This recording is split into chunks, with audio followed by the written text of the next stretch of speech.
All right, we're going to look at your single leg knee bends.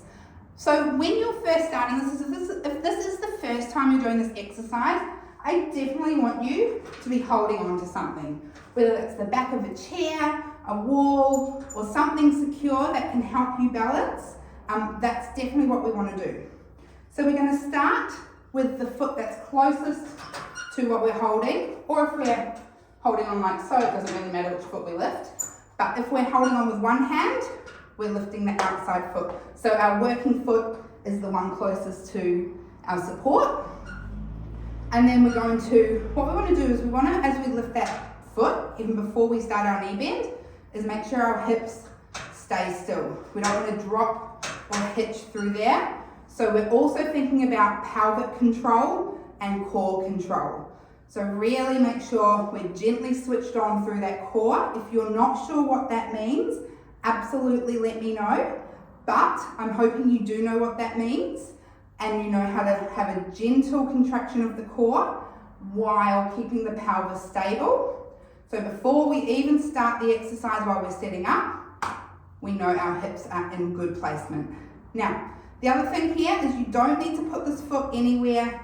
I don't actually mind. It can be pointed, it can be flexed, it can be hanging out at the side. Doesn't matter as long as it's out of the way.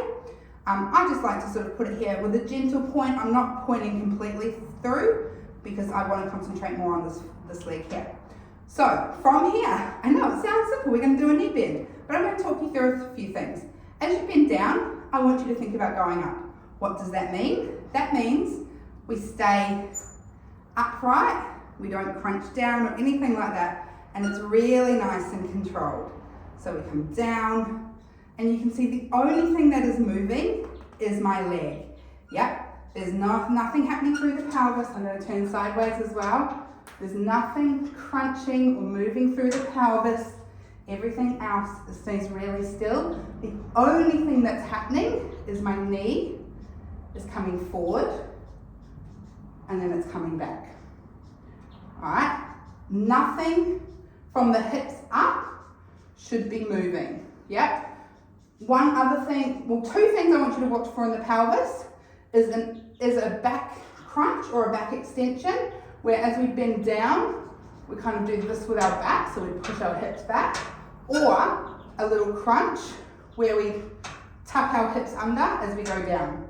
All right, so everything should stay as it is in this lovely neutral position, and that can be really helpful if you pop your hand on your hip rather than this sort of positioning. I like having your hand here for conditioning work so you can really feel it. Now there is one other thing that happens, and it's in your foot as you do your knee bends, and this is across the board. What we want to look for is a squish down and then a recover up. So as we bend the knee, our arch should squish nicely into the ground, and then as we come up, it should recover back up again. I'm going to show you without my sock on. So you can see I've got this nice gentle arch here as I'm standing. As I lower down, you can see the arch comes into the floor, and then I come up again, and the arch comes up.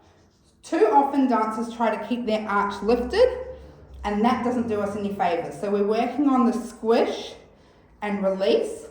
One thing I don't want to see though is trying to get the squish and dropping in like this. So we need to keep all the toes on the floor, drive the knee directly forward, like so, and then come up. Obviously this foot's going to be here.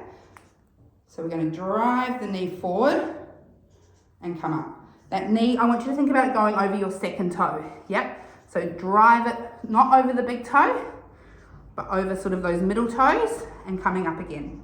We really want to work on pelvic alignment, which I talked about in the beginning of the video.